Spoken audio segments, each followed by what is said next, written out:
Sobre o Profissionais Inquietos, é um projeto que nós começamos, reativamos esse ano de 2020. A gente não tinha ideia do que a gente ia passar. O primeiro encontro nosso, que a proposta era sempre promover encontros presenciais. E o primeiro encontro foi dia 14 de março, 2 dias depois, parou tudo. A gente recomeçou em junho, tudo virtual. A partir de então, a gente tem feito esses encontros. O encontro com o Arthur hoje é o 20º desse ano.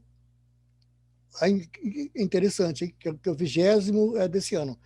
Uma boa marca, né? Para brindar, para celebrar a vida. Certo, Arthur? Muito bom. Foi um ano de laboratório, foi um ano de muito aprendizado, tá? Pessoas entrando, pessoas saindo. A gente teve como propósito estar próximo de vocês, apresentar a proposta dos profissionais inquietos. Essa proposta, em alguns momentos, para algumas pessoas não ficou bem claro, para outros ficou claro até demais. Para o ano que vem, a gente já redimensionou basicamente todos os nossos programas, muitos programas novos vindo, tá? E a gente pede todos que continuem com a gente o ano que vem. Tem muita coisa, tem muito conteúdo, tem muita forma de todo mundo se apresentar, participar dessa comunidade muito legal. Hoje, a pessoa que teve a ideia dos profissionais inquietos é a Vera, que deveria estar aqui, deveria estar fazendo essa apresentação. Ela está com um problema de saúde na família, tá? Não pôde estar aqui. Espero que ela chegue até o final, ela faz o encerramento. Tá? Então, eu vou passar para Dani. Dani, eu gostaria que você fizesse uma pequena apresentação do Arthur, que você conhece já há algum tempo. Em seguida, você passa já a palavra para ele, para a gente receber esse conteúdo, que a gente está todo mundo bastante ansioso aqui. Com você, Dani. Obrigada, Ouro. Com o maior prazer aí eu apresento o Arthur. Conheci ontem o Arthur, né? Então fica fácil apresentá-lo, né? Gente, acho que todo mundo durante essa pandemia teve que se reinventar ou buscar novas formas, né, de lidar com tanto a questão financeira como a questão do home office. E eu tenho muito orgulho de ver a forma como o Arthur passou por isso e transformou, né, se reinventou. A história é uma história que realmente mexe, né? Ela realmente mexe comigo, realmente me traz muito orgulho, mas mais do que orgulho é realmente mostrar aqui, acho que para todo mundo, que tem espaço, né? A gente precisa realmente sentar, planejar e desapegar algumas coisas para realmente seguir aí, porque na pandemia realmente existem várias oportunidades, vários meios aí da gente se reinventar. E a história do Arthur é muito essa, né? Arthur, com você, conta um pouquinho dessa sua história, né? Dessa sua reinvenção, vamos colocar assim. Bom, obrigado aí pelo convite, Dani, e a equipe aí dos Profissionais Inquietos, Fábrica de Grandes Sonhos. Então, um prazer aqui compartilhar um pouco desses 8 meses de pandemia e o impacto, e como disse a Dani, quais foram os gatilhos, né? Quais foram as energias aí, as ações que acabei conduzindo, criando, implementando para poder sair da situação que infelizmente não era aquilo que eu queria, mas que aconteceu, né? Então, as pessoas falam de fazer a limonada dos limões que tem, enfim, tem um monte de forma de explicar isso. Então, desejando uma boa noite para todos vocês, eu estou falando aqui direto de Santiago do Chile e vou compartilhar com vocês uma apresentação. Tudo bem? Vocês me escutam bem direitinho? Então, tá bom. O motivo pelo qual nos uniu, né, Dani, nesse grupo aí de profissionais inquietos, foi a Blend Experience. Blend Experience é atividade essa que é filha, né, ou filho da pandemia. Foi totalmente criado, desenvolvido, implementado e executado durante a pandemia. Quando a gente fez, né, a Blend Experience há 2 meses atrás, tu me comentou do grupo dos profissionais inquietos. Então, eu resolvi, em homenagem àquela Blend Experience que a gente fez, que foi a que nos reconectou, começar a palestra, né, compartilhar essa história com o título de Blend Experience. Essa é uma visão de uma das vinícolas muito interessantes de visitar aqui no Chile, chamada Alien, e um dos meus filhotes também foi a criação do primeiro roteiro enoturístico noturno do país. Até esse passeio, onde essa foto foi tirada, o Chile não tinha nenhuma atividade enoturística noturna. E resultado da minha inquietação como profissional, acabei, antes de pandemia, antes disso tudo, a gente acabou criando, e foi o maior sucesso, foi uma das atividades mais revolucionárias do enoturismo chileno dos últimos anos, foi esse produto, esse projeto que eu criei. Então, essa foto tem um significado muito importante assim, para mim, e eu queria compartilhar aí com vocês. Para quem não me conhece, vou me apresentar aqui de forma muito rápida. Sou um brasileiro que mora aqui no Chile há 11 anos e, falando, obviamente, de vinhos, eu fiz uma pós-graduação aqui na Universidade Católica e fiz o certificado de uma das maiores escolas de vinhos do mundo, chamada Wine Spirit Education Trust, ou esse símbolo aí, WSET. São 4 níveis, eu sou formado até o nível 2 e permite estar habilitado a conduzir aulas e catas especializadas de vinho, que é o que eu venho fazendo nos últimos 4 anos. Mais recentemente, comecei a estudar vinhos também aí no Brasil, na Serra Gaúcha, numa escola simplesmente fantástica, um dos melhores cursos que eu fiz de vinho na minha vida, aí na Concept Wine. E a minha trajetória profissional, depois que eu larguei a carreira corporativa do mundo de tecnologia, foi ser sócio fundador de uma agência de turismo que nasceu com foco em passeios de vinícolas e depois ela foi crescendo, tomou uma proporção muito maior do que eu imaginava. Depois criei um curso de vinhos chamado Wine Taste 360 e também criei uma outra empresa chamada Wine Day Experience. Resumindo um pouco das minhas características, espero que a Dani, que me conhece aí, a Elida há mais tempo, sou uma criatura altamente movida por propósitos. Eu compro muito fácil propósitos e ideias e isso me gera uma energia nuclear dentro de mim para realizar esses propósitos. Usando aqui um pouco de uma gíria aí, meio antiga, meio gauchesca, aí, comprometido até o último fio de cabelo. Isso caracteriza muito as minhas operações e os meus serviços, que é um nível de comprometimento muito mais além do que seria o normal, né? Outra característica minha, meto a mão na massa até me sujar todo, né? Literalmente, não é aquele gestor de trás da mesa, o que fica na sala com o ar-condicionado ligado, eu vou para a linha de frente mesmo e tiver que sujar, suja a mão, pé, braço, suja tudo, né? Uma mente muito inquieta e criativa, eu passo o tempo todo pensando e buscando soluções e criando ideias e projetos novos, né? Uma energia incrível assim, para lançar produtos inovadores. Fico sempre buscando o que ainda não foi feito ou adaptar o que já está feito de uma forma melhor ou inovadora, né? E um altíssimo nível de exigência para satisfazer e encantar os clientes de uma forma assim sem igual, né? Muita gente está acostumado a ter 95% de satisfação e está contente, ou 97% de satisfação e está contente, e eu busco o erro zero e busco a satisfação de 100%.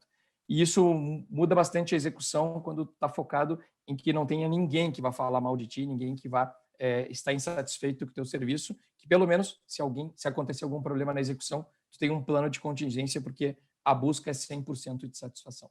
E uma busca também incessante de criar experiências exclusivas que não são acessíveis a outras pessoas e principalmente com uma acessibilidade ao preço, né? Não tenho muito costume de trabalhar com o mercado de luxo, né, de alto valor agregado, e sim ter uma massividade e uma acessibilidade financeira. Então, esse é um pouco o resumo do que faz parte aqui dessa cachola aqui e desse corpo.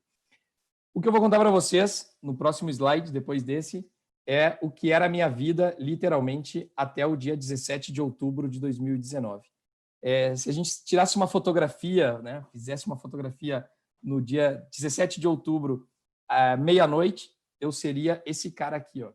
Seria um cara que administrava uma empresa chamada 321 Chile, com 4 anos de vida, 30 mil turistas brasileiros atendidos e entre as 10 maiores empresas de turismo do Chile para brasileiros, para talvez não falar entre as 5 maiores. Algo que eu criei literalmente do zero mesmo, e muito rapidamente ocupou um espaço tanto em posicionamento de volume de turistas atendidos, como com excelência de serviço. Também criei um curso de vinhos, uma aula de vinhos também para brasileiros, que em 2 anos dei aula para mais de 3 mil turistas, né, ou que eu chamo de alunos brasileiros também, nesse convívio aqui entre dar aula e operar uma agência de turismo. E eu tinha recentemente criado uma nova empresa chamada Wine Day Experience, que terminou o ano com 2 mil clientes, e aquela foto inicial era o símbolo da Wine Day Experience, esse passeio noturno, e a gente dominou, foi altamente inovador, e foi um dos passeios mais interessantes, enoturisticamente falando, do país no ano passado. Tinha um back-office com 7 funcionários, 7 pessoas trabalhando, quase que 7 por 24, porque o turismo não para, é sábado, domingo, feriado, começa às 6 da manhã, com as vans saindo buscando as pessoas, e termina às vezes 11 da noite, 1 da manhã. Tinha uma equipe de guias e motoristas de vans, uma capacidade de atender 300 turistas por dia, de forma simultânea, indo para diferentes lugares. E aqui está um ponto importante, né? Se eu busco a excelência máxima, a satisfação máxima, esses 300 turistas por dia, para mim, eram 300 sonhos, 300 expectativas de um estrangeiro que estava em outro país. Então, eu tinha que cuidar desse sonho para que esse sonho fosse realizado de forma muito íntegra. E não eram pessoas sendo transportadas, eram sonhos. E essas pessoas só tinham aquele dia para fazer aquele passeio, porque quando a gente está na sua cidade, a gente faz a hora que quiser. Quando a gente está em outro país, só tem aquele dia. E esses eram os cuidados. Mas o que aconteceu no dia 18 de outubro, né, foi o grande início dos protestos no país, que derrubou o país a partir de 18 de outubro.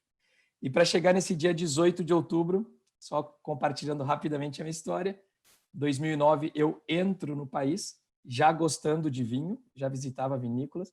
2012 eu, enquanto executivo de empresa multinacional, já estudando vinhos. E 2016 eu compro o meu primeiro carrinho para fazer passeios turísticos e começo a minha trajetória em levar turistas para as vinícolas e começo a dar aula de vinhos. E aí, eis que 18 de outubro de 2019, o Chile entra numa convulsão social, onde o país para, principalmente Santiago, que é a foto de um dos principais pontos turísticos do país, nas marchas e nos protestos, onde eu tenho a minha primeira derrubada financeira. Para vocês terem uma ideia, no mês de novembro, a gente, como empresa, teve 90% de cancelamento dos passeios, porque nenhum turista entrou no Chile, praticamente, e onde eu tive o meu primeiro tombo. Financeiramente, com 7 funcionários, a minha operação teve prejuízos gigantescos, e como empreendedor sozinho, né, sem estar preparado para isso, né, isso é como se fosse um famoso livro, aquele O Cisne Negro, né, quando todas as hipóteses que tu planejou, né, de ameaças, de pontos fracos e principalmente de ameaças do ambiente externo não estavam planejadas, e quando vem um cisne negro, né? Quando vê, acontece algo totalmente impensado e ninguém projetava esse nível de protesto que ia derrubar o país. Passado 2 meses, amargando prejuízos financeiros, essa mente inquieta, né? Essa mente na busca de criar soluções e sair da situação, acabo criando um planejamento de negócios para levantar o enoturismo no país e contrato o maior influenciador digital, o maior youtuber de vinhos do Brasil, né? Tem o maior canal, inclusive o maior canal da América Latina de vinhos, e invisto em trazê-lo para mostrar que o Chile já estava mais tranquilo e que era bacana os brasileiros voltarem a visitar vinícolas. E aí, um investimento todo ele, obviamente, feito de um empreendedor, acreditando que isso fosse realmente mudar o rumo dos negócios, trago ele, né, investindo passagem, hotel e tal, e a gente passa aqui produtoras de vídeo, YouTube, e passamos 6 dias visitando vinícolas do país e gravando os vídeos para o canal do YouTube dele, buscando, obviamente, uma parceria e uma exposição. E aí eu tenho uma ideia de rodar o Brasil, visitar 9 capitais brasileiras, fazendo um roadshow e apoiado pelo governo chileno, e vou, literalmente, na cara dura, bater na porta de 20 vinícolas, pedir patrocínio, ajuda para viabilizar esse projeto, e peço ajuda para o Ministério do Turismo e para as entidades governamentais para a gente rodar o país. Loucamente, né, de forma muito audaciosa, né, eu consigo tudo isso, consigo o apoio das vinícolas, consigo o apoio do governo, e eu começo no dia 17 e 18 de março desse ano, na primeira cidade do meu roadshow, em São Paulo, com aproximadamente umas 200 garrafas de vinho que eu consegui fazer a logística de fazer elas chegarem no Brasil para dar suporte, obviamente, do produto vinho, para a gente visitar essas 9 capitais brasileiras. E eu chego em São Paulo, faço a primeira atividade e as fronteiras fecham e o país fecha. E o meu último suspiro, que era fazer esse projeto dar certo nesse roadshow por 9 capitais brasileiras, apoiado pelo governo chileno, eu pego o avião e volto correndo para o Chile. E quando eu chego no Chile, sem ter nenhuma ideia de visão de futuro, né, de quanto tempo isso ia durar e do que isso acontecer, eu ligo para o meu contador e pergunto para o meu contador quanto era a rescisão dos meus 7 funcionários. E demitir, né, com contrato, enfim, pagar todas as indenizações e tal. Eis que eu descubro que o valor total das 7 indenizações naquele dia, né, se fosse feito 2 dias depois da minha ligação para ele, era exatamente equivalente a todo o dinheiro que eu tinha guardado no banco, pessoa jurídica e pessoa física. E eu passo 48 horas pensando o que fazer. Se eu dane-se as pessoas, os funcionários, e entro numa situação de uma quebra financeira da empresa, né, da pessoa jurídica, e ela ia ficar devendo para esses 6, 7 funcionários o tempo que fosse, né? Ou eu cumpria com todas as minhas obrigações legais, morais, éticas, etc. E quem ia à quebra era eu, né? E foram uma das 48 horas mais difíceis assim, que eu tive de tomar essa decisão, né? Porque aos 45 anos, no início de uma pandemia, sem ter noção aonde isso ia parar, tomar a decisão da sua livre e espontânea vontade de quebrar, né? Mas poder depois deitar com a cabeça no travesseiro e passar os meses seguintes sem ter, obviamente, 7 pessoas te cobrando, né? E, obviamente, uma dívida que ia se tornar completamente impagável ao longo do tempo, e talvez esperando ajudas governamentais que depois até vieram em certa medida, mas eu não tinha certeza se elas iam vir. E eu decido pagar todas as rescisões, e no dia 26 de março de 2020 eu quebro financeiramente. Tem muita gente que me diz, não, você não quebrou, né? Porque você não estava devendo para ninguém. Mas eu quebro porque eu tinha 0 pesos, 0 reais, 0 dólares e 0 renda, né? Zero tudo, né? E o meu dia 27 de março era como se fosse uma pessoa desempregada, mas sem estar buscando trabalho, mandando currículo e ter uma possibilidade de ser contratado, né? Como um empreendedor, tive que assumir as responsabilidades das minhas decisões prévias. E aí, essa foi a volta ao tempo, e aí começa o cronômetro do que aconteceu na pandemia. 2 semanas depois desse 26 de março, né? 2 semanas depois, algumas decisões que eu tomei, nesses 15 dias, eu considero que eu tive 15 dias de luto, tive 15 dias de estar fechado, né? De estar aqui ressentido e estar com essa dor, né? E pensando o que fazer, né? E aí eu descubro, né? E começando aqui pelo lado esquerdo da apresentação, onde está ali uma fotinho minha e está escrito Wine Talk, eu descubro que eu tinha uma ferramenta que era Instagram, e eu tinha um conhecimento de vinho que talvez compartilhado até gratuitamente poderia ser muito importante para várias pessoas. E eu começo a ocupar meu tempo a ensinar gratuitamente sobre vinhos num close friend do Instagram. E começo, literalmente, me comprometi a fazer um programa de todos os dias, uma dose diária de conhecimento de vinho, 10 minutos gratuito, para quem quisesse. E para não misturar com os stories do Instagram aberto, eu criei o Close Friends. E isso me alimentou de uma forma de energia, de troca de feedback com quem me seguia e que comentava e que começou a adorar as aulas. E isso começou a me alimentar de uma força que era o caminho de compartilhar todo o meu conhecimento. E nisso, nesse meio tempo, já que eu tinha uma audiência, né, tinha um grupo de pessoas que me seguiam no Instagram e tinham pedido voluntariamente para fazer parte do meu Close Friends e assistir às minhas aulas totalmente gratuitas. 2 pessoas me estendem a mão, né? 2 pessoas me estendem a mão quando tu está ali naquela situação de zero perspectivas. O dono de uma vinícola chilena, que é um brasileiro chamado Davi, que está aí com o vinho dele na mão, ele me ligou justamente assim, tipo 10 dias depois do início de tudo, me ligou para saber como é que eu estava. Eu falei, cara, tô ferrado, né? Tô numa situação, expliquei para ele exatamente o que eu contei para vocês. E ele falou, cara, vende o vinho para mim no Brasil e te pago aqui uma comissão. E tá aqui o acesso ao sistema e tu registra aqui os pedidos e de tudo que tu vender, uma comissão é tua. É o que eu posso fazer por ti agora. E comecei a vender vinhos no Brasil. Comecei a vender vinhos chilenos no Brasil, anunciando por esse Instagram e, obviamente, quem me seguia pelas aulas. Essa coisa da troca, né? Eu estava dando algo grátis para as pessoas sabiam da minha situação. E, ao invés de comprar um vinho no supermercado ou comprar em outro lugar, ao comprar de mim, sabiam que também estavam me ajudando e teve essa reciprocidade. E comecei a vender muito vinho no Brasil, da importadora do Davi. E, nisso, um casal de amigos de São Paulo, donos de uma distribuidora de vinhos brasileiros, chamado Pé de Vinhos, também me estende a mão e me diz, cara, entendendo a tua situação, está aqui a nossa lista de preços, vende os nossos vinhos e a gente também te ajuda. E aí a minha motivação começou a ser incrível, né? Eu dava, meu dia era que aula que eu tenho que gravar, eu comecei a projetar as aulas e a oferecer os vinhos no Instagram, e quando as pessoas me compravam, eu fazia o pedido e comecei a ver essa roda girar. E nisso, outras 2 pessoas me ajudaram demais. Os 2 caras dessa foto aqui no meio da Mariana, que é o da esquerda, o José Inácio, e o da direita, o Sebastião.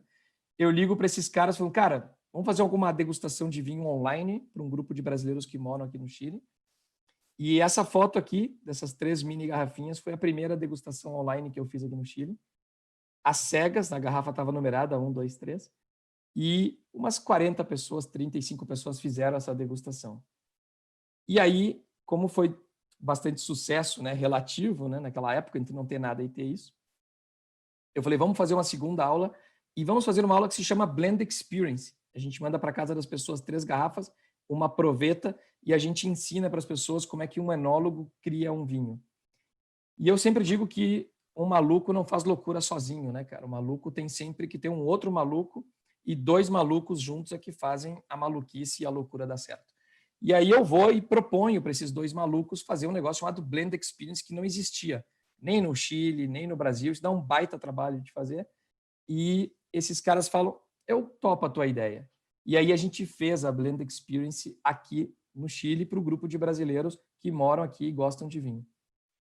Tanto gostaram da Blend Experience que alguns que trabalham em empresas multinacionais resolveram me contratar para fazer a Blend Experience para suas equipes. E aí eu comecei a ter clientes corporativos me contratando para fazer a Blend Experience da maluquice que nasceu do nada, né? E aí, meus amigos, 8 meses depois, eu quero compartilhar com vocês algumas alegrias e alguns resultados. Esse sorriso que está aqui compartilhando com vocês, ele foi cultivado ao longo desses 8 meses. Então, uma fotografia de 26 de novembro. A nossa fotografia de 26 de novembro é catas online para brasileiros que moram aqui no Chile, pessoas físicas. Foram 25 catas e a gente atendeu 2.000 pessoas de forma online, sendo que a última cata do ano, quem ainda olhar meu Instagram pessoal, vai ver que foi ontem à noite. Então, a gente completou 2.000 pessoas sendo atendidas por catas online que não existiam e não passavam pela minha cabeça lá no dia 26 de março. Catas online para as empresas. Aconteceram desafios malucos, né? Empresas me contratando para conectar simultaneamente 4 países, né? Brasil, Chile, Colômbia e Peru, e eu consegui vinhos e consegui viabilizar uma operação para atender uma cata online em 4 países de forma simultânea. A Blend Experience, que a gente vai ter daqui a pouco, atendeu 500 pessoas entre Brasil e Chile, algo totalmente inédito, algo que não existe igual, não existe nem parecido, e que é filho ou filha da pandemia. Entre vendas de vinhos de garrafa, vendas de garrafas de vinho entre Brasil e Chile, que eu nunca tinha vendido uma garrafa de vinho na minha vida, acabei administrando, operando 5.000 garrafas de vinhos vendidas entre Brasil e Chile nesses 8 meses. E aí começam a aparecer coisas, né? Porque as oportunidades elas aparecem em terrenos férteis, né?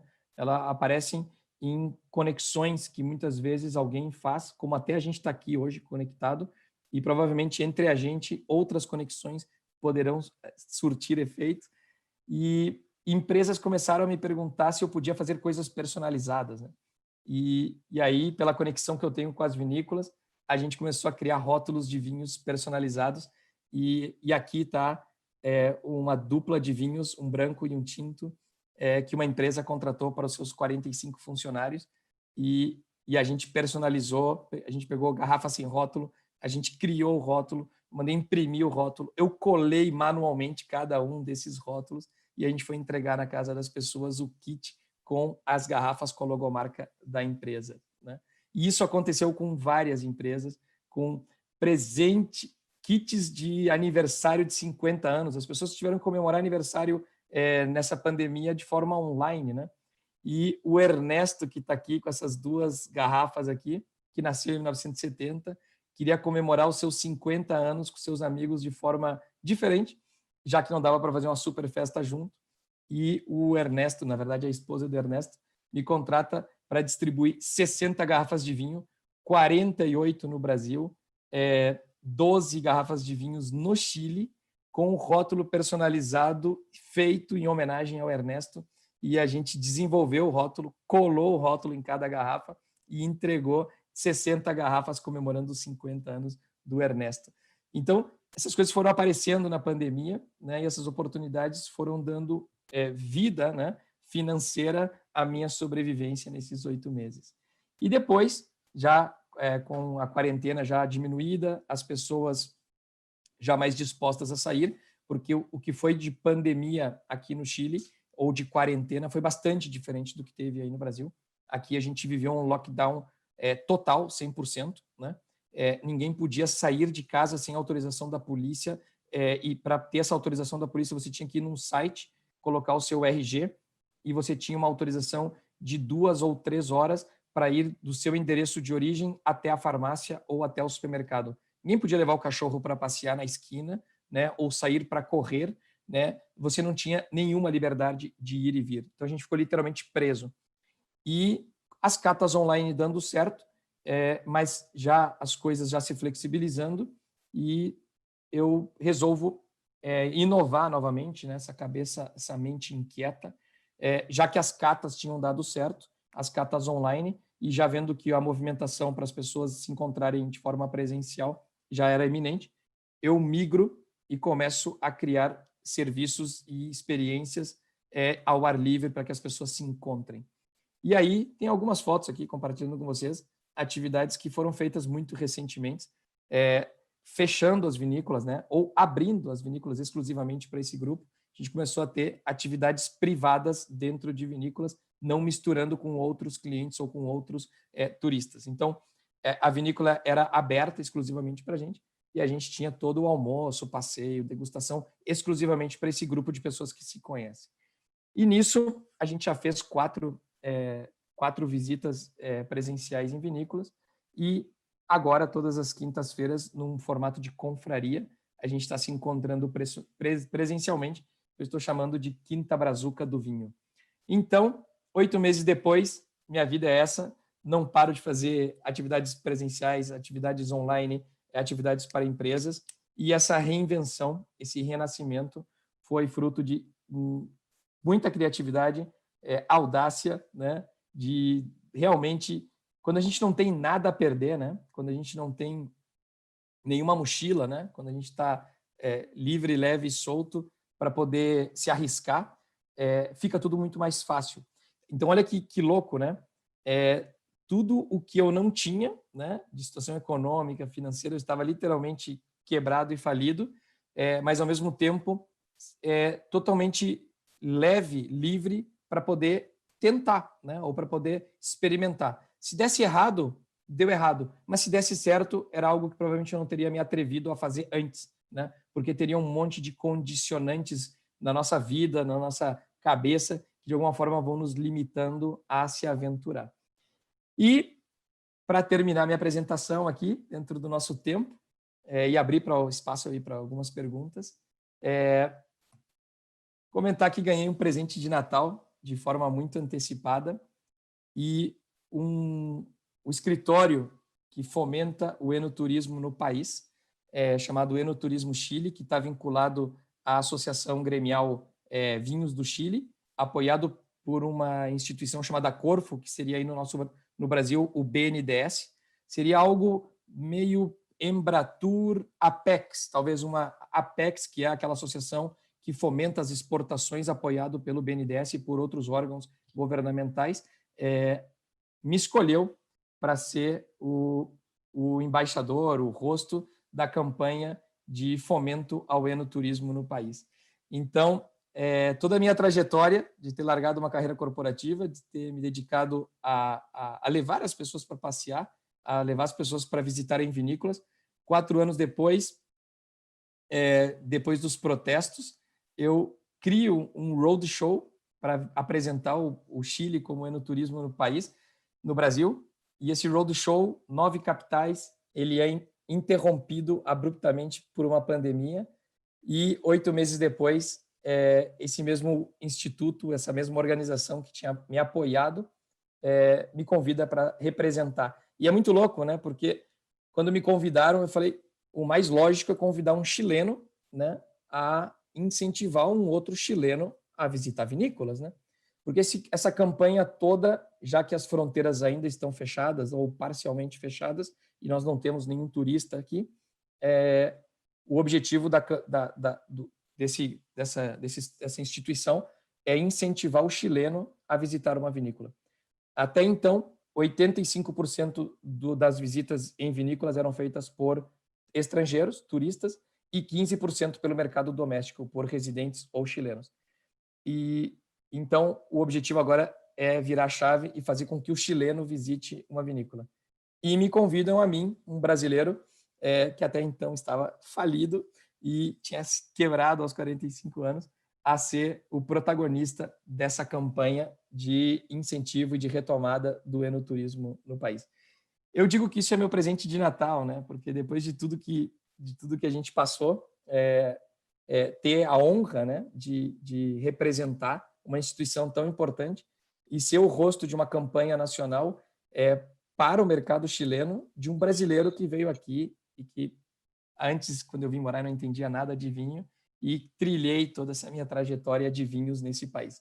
Então, o que eu digo é a minha retribuição a esse país que eu adotei para ser meu, de residência, de paixão, e por uma carreira que eu decidi trilhar, que é vinculado ao mundo do vinho e o enoturismo, e de tudo que eu passei, né, para mim é um presente de Natal ser escolhido para ser o rosto da campanha de motivação, de incentivo ao enoturismo para os chilenos. Então, eu quero agradecer aí a todos os profissionais inquietos, a Dani, a Fábrica de Grandes Sonhos, pelo carinho, né? Pelo convite que me fizeram para compartilhar aí a minha história, essa trajetória de um período tão difícil para muitas pessoas, um período onde muitas pessoas perderam a fé, perderam a crença, onde muitas questões psicológicas, né, de estima são afetadas e muita gente ficou nesse caminho, né? Muita gente ficou sem ver uma luz, sem ver um caminho, e outras tiveram com dificuldades mais ou menos. Claro que eu estou contando aqui de forma muito resumida todos esses 8 meses, mas eu sou hoje muito, muito grato e feliz a todas as pessoas que me ajudaram, muito grato às oportunidades que apareceram e muito realizado assim, em recomeçar do zero, literalmente do zero, aos 45 anos. Quando eu falo do zero, não é zero de trajetória, é zero de experiência, é zero de condições financeiras, e também com moral, né, abalada, com uma tristeza profunda, como eu falei para vocês, os 15 dias de luto que eu vivi. E aí passaram 8 meses e eu poder estar aqui de cabeça erguida, muito feliz, muito, muito alegre e muito grato, né? E é louco, né, dizer que a gente pode estar alegre, feliz ou grato por algo que foi tão danino, né, ao mundo, a muitas pessoas, a vários negócios. Mas eu preciso dizer que mesmo com tudo isso, sentindo o peso, né, desse impacto todo que a pandemia teve, tanto social, econômica e até com vidas de muita gente, familiares e amigos de algumas pessoas e até minhas, dizer que consegui ver luz no final do túnel e consegui cruzar esse túnel escuro, sombrio, e hoje estou aqui do outro lado compartilhando com vocês com um sorriso no rosto e principalmente com uma alma tranquila, leve, e voltei a ter perspectivas e voltei a olhar o futuro e olhar 2021 com uma perspectiva completamente diferente do que foi os 15 dias que eu vivi após o 26 de março. Então, completando o meu tempo aqui e completando o que eu tinha me programado para compartilhar com vocês. Então, meu muitíssimo obrigado e fico à disposição aí para qualquer pergunta, qualquer consulta que vocês tenham. Obrigadão aí, obrigado Dani, obrigado a todos os profissionais inquietos e a quem for assistir essa troca de experiências aqui no YouTube depois. Muito legal, Arthur. Realmente uma lição para aquelas pessoas que percebe que existe oportunidade e não consegue se mexer, que não consegue ver o que você falou, viu a luz no fim do túnel, né? Você tem oportunidade, ela não acontece nada se você não tiver inovação, se você for uma pessoa inovadora, né? Não precisa ser nem criativa, né? De criação, na verdade, vocês não fez muita coisa, porque a situação ela já existia. Você inovou, né? Aquilo que ninguém tinha pensado antes. Muito, muito legal. É por esse aspecto que eu comentei que no semestre que vem você vai voltar para contar, de repente, de uma outra perspectiva, essa sua trajetória. Legal isso. Cris, nós temos alguma pergunta? Desculpa, eu tenho. A Dani tinha perguntado, falou alguma coisa, catas online. Que são catas online? Cata é um nome técnico que a gente dá a uma degustação guiada, né? Uma degustação guiada. Então, por exemplo, aqui eu tenho uma taça de vinhos e quando a gente participa de uma cata, né? Um profissional, um sommelier, um enólogo, ele vai apresentar esses vinhos tecnicamente, né? Então, posso dizer, o ritual, né? É o formato que se dá a uma degustação, não uma degustação livre, né? Que se cada um de nós estivéssemos aqui, cada um com a sua taça, a gente já está tomando vinho e acabou, né? Mas quando a gente chama de cata, é essa degustação guiada, né? Onde a gente vai analisar o vinho, né? O que a gente chama de análise sensorial. A gente vai analisar a questão visual, a gente vai analisar a questão aromática, a gente vai colocar o vinho na boca, vai sentir corpo, acidez, tanino, e aí alguém vai nos conduzir tecnicamente por esse processo, né? De uma degustação guiada. A isso a gente chama uma cata de vinho. Esse é o nome que se dá a essa degustação mais profissional, mais técnica. Entendi.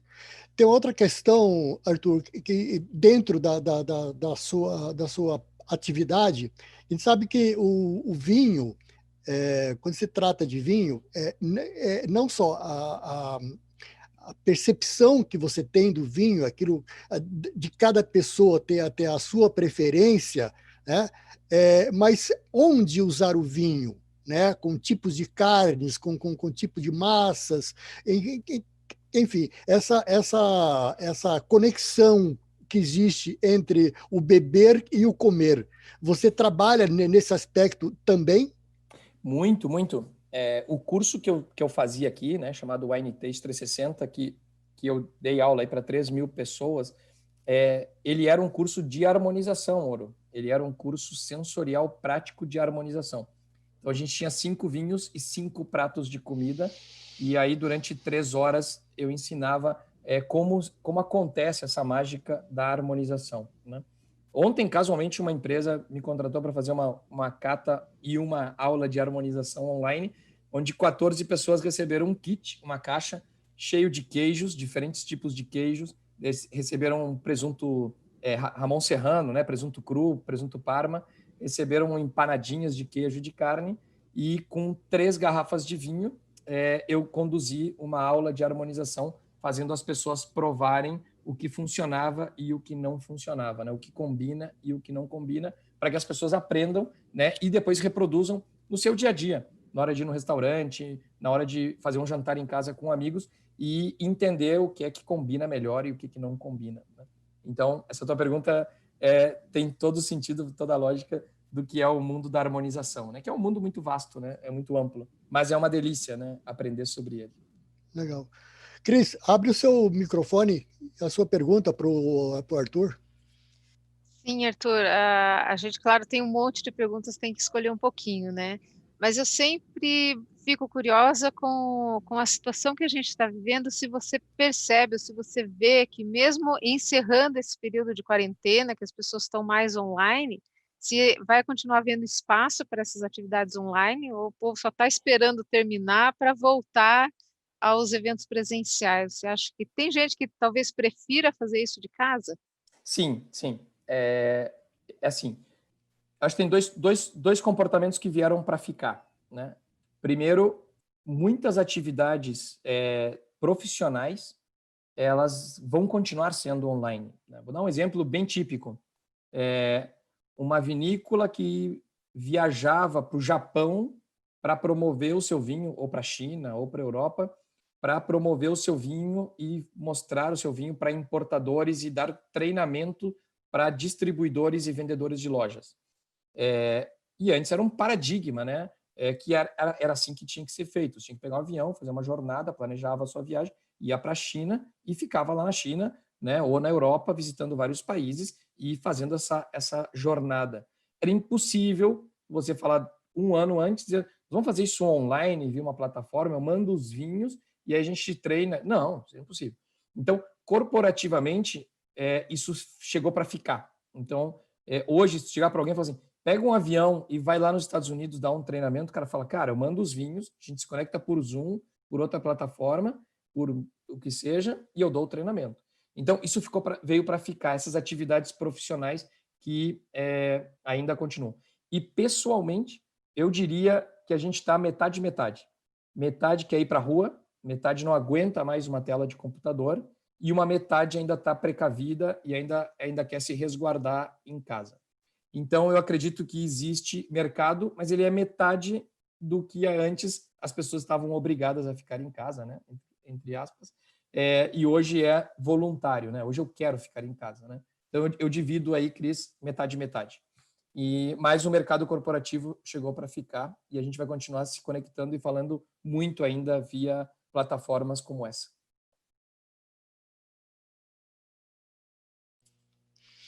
Obrigada, Arthur. Ouro, você começou a falar, mas está sem microfone.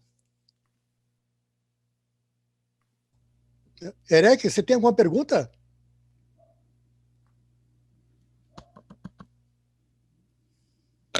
Erec, você também está sem microfone. Dani, sim. Dani, ela levantou a mão, né? Queria fazer a pergunta. Ladies first.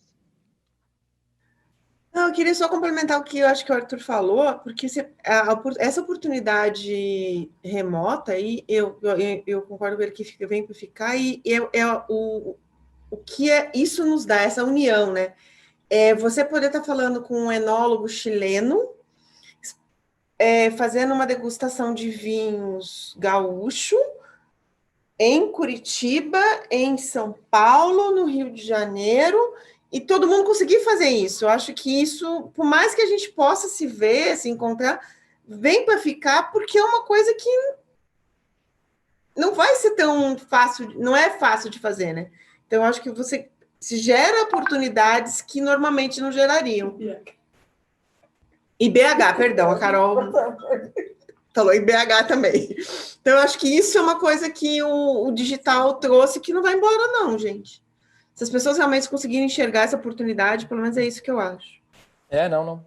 Veio para ficar mesmo. Essa é a minha opinião também, Dani.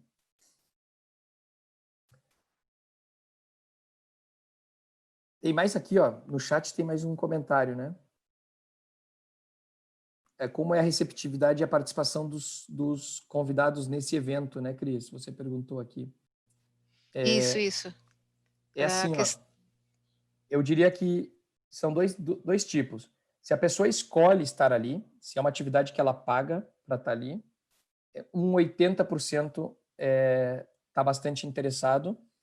Daria para dizer que uns 40, 50 está bem interessado, uns 30 já está ali, pagou e tal, e 20% mesmo pagando por alguma razão, está lá com a câmera apagada, acontece alguma outra coisa de contingência, está no WhatsApp, enfim, não está conectado ali com o que está acontecendo. Quando uma atividade corporativa que a empresa paga e dá de presente, esse número piora, né? Porque a pessoa não gastou, né? Ela foi convidada, né? Ou meio que está ali meio obrigada. Então, nesse contexto, eu acho que tem uns 20% interessados que conectam com aquele assunto, né?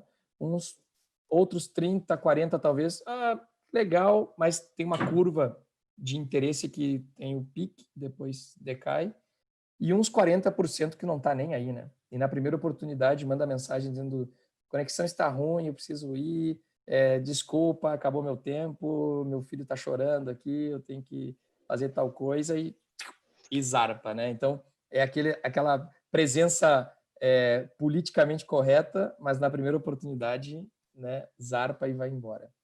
Então, eu gosto mais dos eventos que as pessoas escolhem estar, o evento que a pessoa ela pagou para estar, e aí pelo menos tu tem um nível de interesse maior, né?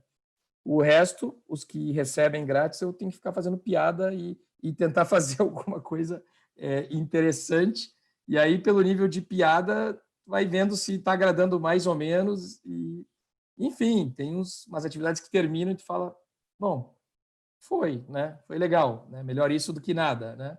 E outras, putz, que legal que realmente teve um engajamento e uma interação, teve ali uma troca de energia que valeu a pena e que pelo menos aquele teu conhecimento foi útil para o grupo de pessoas que estavam ali, sejam pagando ou sejam recebendo da empresa, mas pelo menos foi útil. Eu sempre busco, eu lembro das minhas aulas de administração de empresas lá, né? Quando tinha aquela famosa caixinha, né? Input, processamento e o output. Eu sempre busco que o output seja melhor do que o input, que algo do processamento tenha sido proveitoso e que a pessoa diga, sair de um jeito que, ou com um conhecimento, com algo que eu não sabia quando eu entrei. Se acontecer isso num nível baixo, médio ou alto, eu estou super feliz, porque a parte do processamento passou pela minha mão e eu fui transformador em pequena escala, em média escala ou longa escala, mas eu transformei. De alguma forma, eu fui útil com algo. Evito que a pessoa vá comprar um queijo e um vinho no supermercado e faça um belo desastre gastronômico, né? Então, e se a pessoa leva isso para frente, eu fui um processamento útil, né? E que mesmo que ela esqueça de mim ou esqueça desse dia, ela vai ter prazeres gastronômicos que eu sei que um pedacinho fui eu que participei disso. Então, eu sempre tenho aqui comigo, o output tem que ser sempre melhor do que o input, né? Eu tenho que ser responsável de um processamento útil no meio desse caminho. Arthur, uma pergunta, o que caracteriza o vinho chileno? Porque algumas pessoas, eu, por exemplo, prefiro muito mais o vinho chileno do que o argentino, ou até mesmo o brasileiro, tá? Eu já tenho experimentado português, tal, mas o vinho chileno ele é especial. Da mesma forma que é especial o vinho, para algumas pessoas, é especial o vinho argentino ou vinho português ou Ou francês, italiano. ou italiano. O que caracteriza o vinho chileno? Ouro, a gente podia marcar uma outra live de 1 hora para a gente divagar sobre isso. Mas eu vou resumir aqui, talvez em 5 minutos, que é o que a gente tem aí antes das 8. Primeiro, o vinho ele é feito de conexões afetivas, em primeiro lugar, né? O momento em que tu teve uma experiência positiva com o vinho chileno, com uma determinada pessoa, num determinado lugar, ou com uma determinada marca, e dentro de um determinado contexto, isso vai marcar a tua vida e vai ser protagonista em certas decisões que vão influenciar até as tuas preferências, né? Segundo lugar, tu tem estímulos de marketing, e eu acho que o Chile fez muito bem isso para o brasileiro, que é massificar a questão do vinho chileno.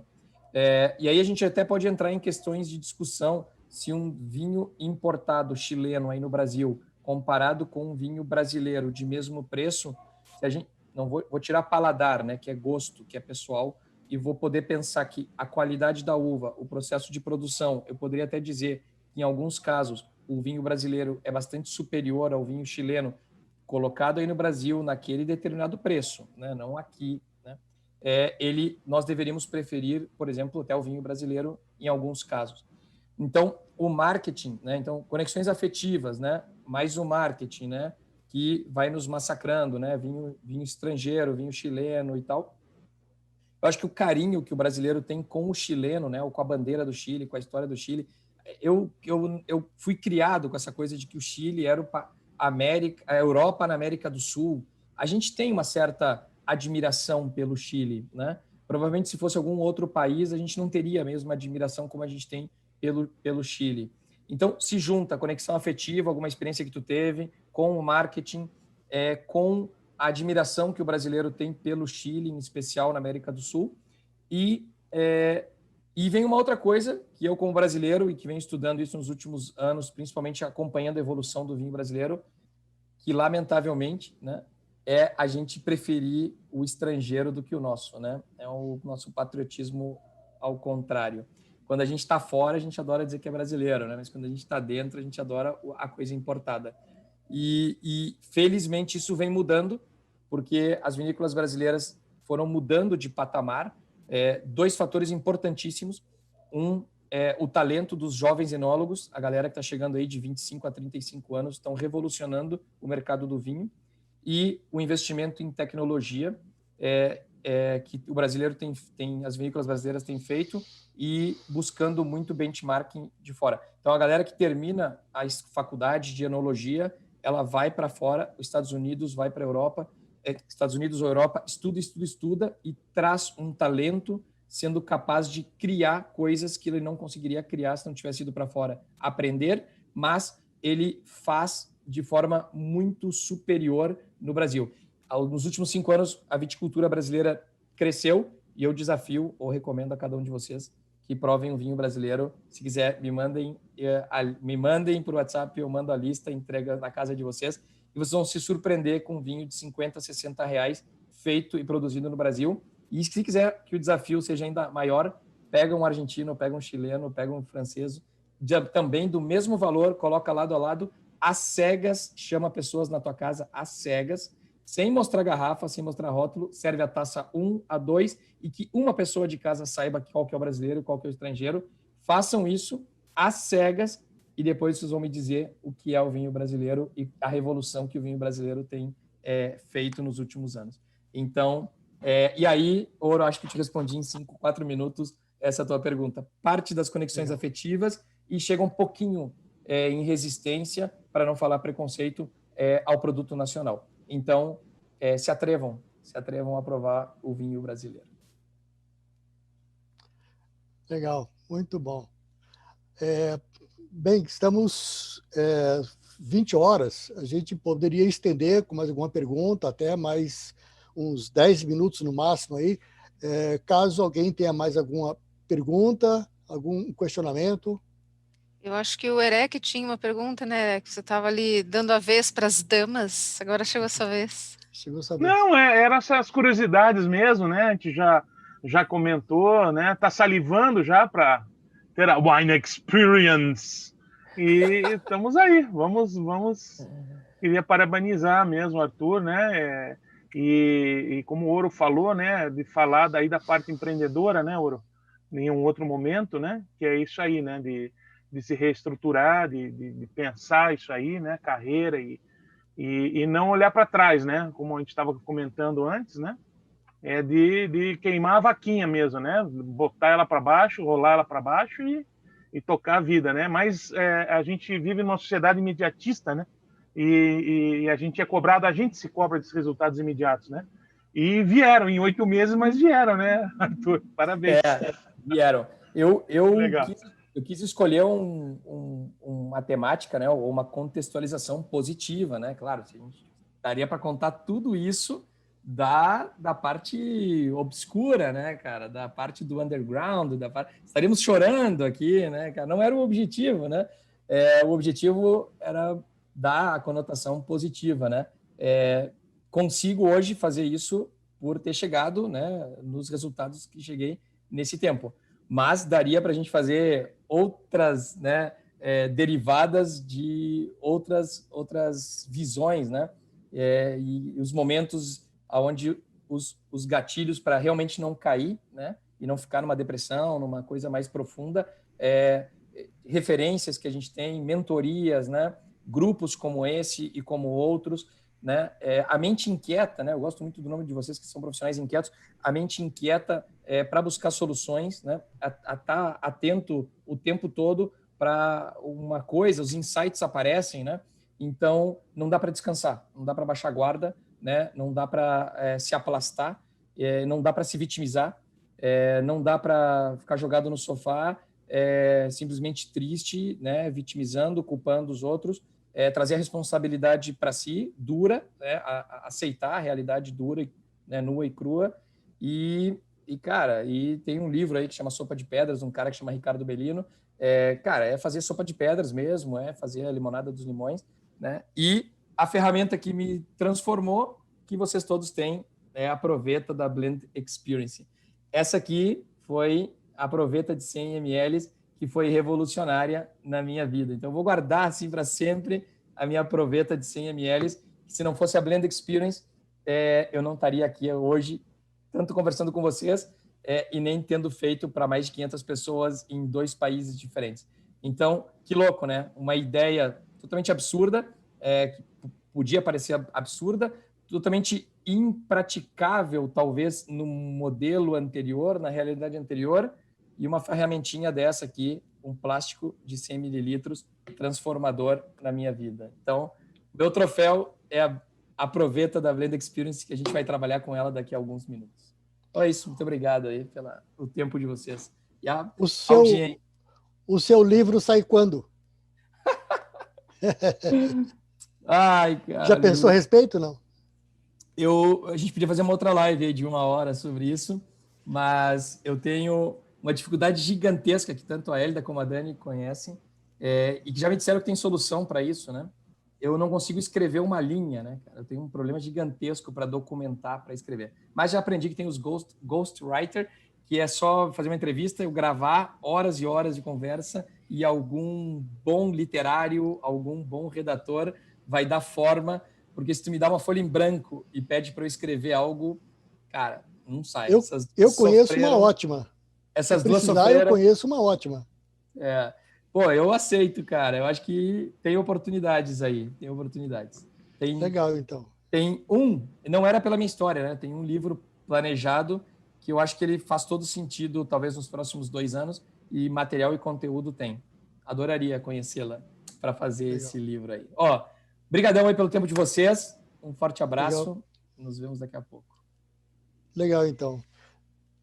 Então, estamos encerrando o nosso coworking virtual de hoje. E, para fazer o encerramento, vou passar para Cris. Cris? Pessoal, quero fazer um convite. Esse é o nosso 20º, é o último deste ano de 2020. Nós temos um hábito aqui no Coworking Virtual. A gente dá um tchauzinho para o pessoal que não pôde vir, que vai assistir depois pelo YouTube.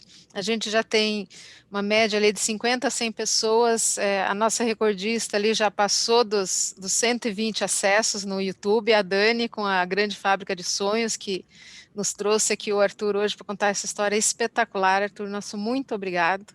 O pessoal que está com as câmeras fechadas, se puder abrir para dar aquele tchauzinho para a gente, né, para registrarmos e fazermos um doce lá para o pessoal que é do coworking, que é dos inquietos, mas não conseguiu estar aqui hoje presente.